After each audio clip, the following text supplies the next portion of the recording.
Hi, and welcome to Chips Tips, where today we're going to explore vision. If you're a leader, what's your vision?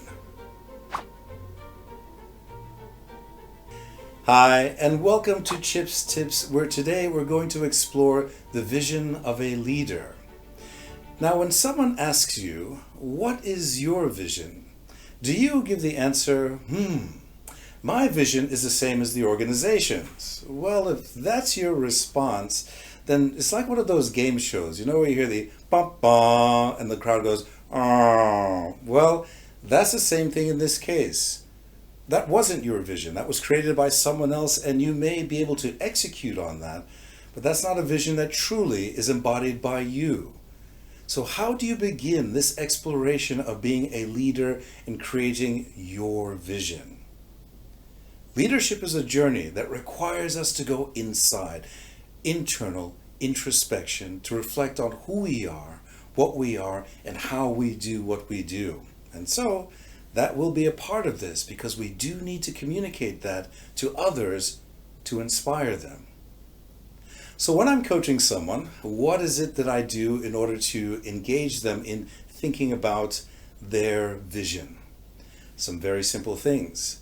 Would you prefer to go in the shallow end first, or would you prefer to go straight into the deep end? Well, for some of you, the shallow end is easier to enter into, so why don't we begin there? A very simple activity that I call the thought experiment, a day in the life of. Now imagine yourself.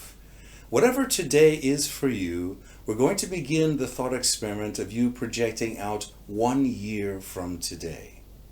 Whatever that is. Now on that morning, you wake up and you go into the bathroom and you look in the mirror. What's the quality of the energy of the eyes of the person who's looking back at you? When you look at your fingernails, when you look at your skin, what's the quality of the life that is in you as you're looking at yourself 1 year from today? You walk back into the bedroom, and if you have a partner there, your partner greets you. What's the quality of the exchange that you want between you and your partner on that day? So what is the quality that you want for that day? You go and you have breakfast, and for some people they'll go to exercise and do a variety of things to help to engage you. And then you look into the rearview mirror of the car, or in the men's room, the women's room, the person's room. You're in there and you look in there. What is the quality, once again, of the eyes of the person looking back at you? You arrive to the office and you're standing in the doorway. Your team doesn't notice that you're there, but you're able to observe them. What is the quality of the interactions that you want to see happening amongst your team members? You step into the room and they notice that you're there. What's the quality of the greetings that you want or that you expect from your team on that day 1 year from today? And how do they interact with each other now that they know that you are in the room? What's the quality of the interactions that you'd like to see your team doing at that point? You meet with a variety of stakeholders through the course of your day, internal or external. What's the quality of those exchanges that you want between you and your various stakeholders? You end your day, and some people will exercise at the end, and ultimately you arrive back home again. What's the quality of the exchanges and the interactions that you want with your friends, your family, the people around you at the end of your day, or even your pets? You're about to head to bed for the evening, and you're reflecting upon your day. What are the qualities that are enhanced, that are entailed, that are held in this day? What do you want as you do your reflection at the end of the day? So that is entering into the shallow end, going into the deeper water. What happens if you want to go into the deep end directly? Well, for my counterparts that have that preference, what we do is a very simple thing. We take 4 to 5 hours and they go away and they do a plan for their life. They look at the influences, they look around themselves, they look within and begin to create their life plan. Not just their organization plan, their life plan of which their organization is a part of that. Out of that story, out of that narrative comes their ethic, their work ethic. What do they stand for? So think of your ethics as the principles that guide and govern the way that you behave or how you interact with people. Very recently, in an interview with Tim Cook, the head of Apple, he described his ethic as he wants to leave the world a better place than when it first started. And so through each of his interactions, everything that he does, that ethic shines through. Now, when you reflect on your own ethic, is it only something that is personal, or does it extend out to considering the world, the earth, and how you ultimately affect the earth that is around you?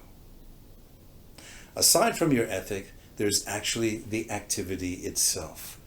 What is that thing that motivates you?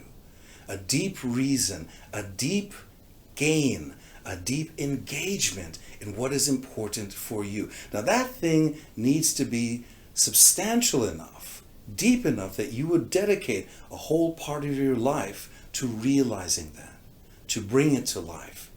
Because when you have your ethic and you have the deep reason together, then it makes it easier to do the next step, which is to communicate that to other people.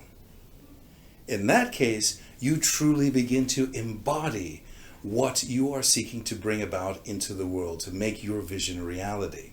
So when you talk to people, what they find is that they're now inspired because you are inspired by what you're talking about and how you engage them.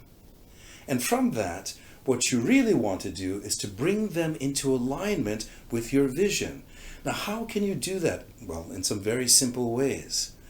One of the ways is when you share that with them, they begin to notice that their job and their role align with helping them to realize important things for their own life. When you present your vision to them, if you're truly connected with it, what happens, remember, is that your idea is different from what they have right now. Your idea has to be strong enough so that when they make some sense of it, they put down all other tools and they pick it up in your direction and realize your vision. The French psychologist Jean Piaget referred to that as an equilibrated state. You introduced an idea, I had to make some sense of it. Now, in this equilibrated state, I will voluntarily move in your direction. And as a leader, that's what we want, are people who want to be there. They come voluntarily, and as a result, they're ready to give their discretionary effort to realizing that vision. That vision is also something that makes me know that I'm alive. Now, when you communicate this, it's also important to know that what you're going to share with them is what's in it for you. Yes, transparency is important, and if you're talking about it, there's something that's in it for you, and they will know that. The more transparent you are, the more likely it is that they will accept and work with it. You'll also describe what's in it for them. What will they gain from it? What is aligned with their own purpose, their own life seeking? And also, what's in it for the enterprise or the organization? Important for any of your followers is to know that each of those parties will gain mutually from realizing that vision. So your vision is something that truly can inspire the world with deep purpose, with ethic, and truly deep engagement. Are you ready? Well, time for us to begin. Thanks once again for joining us. Remember to like this video and add in comments. Feel free to share it, and importantly, be sure to subscribe. When you press that bell, it gives you the opportunity to choose how often you receive notifications when a new video has been loaded. Thanks again for joining us. I look forward to our ongoing journey.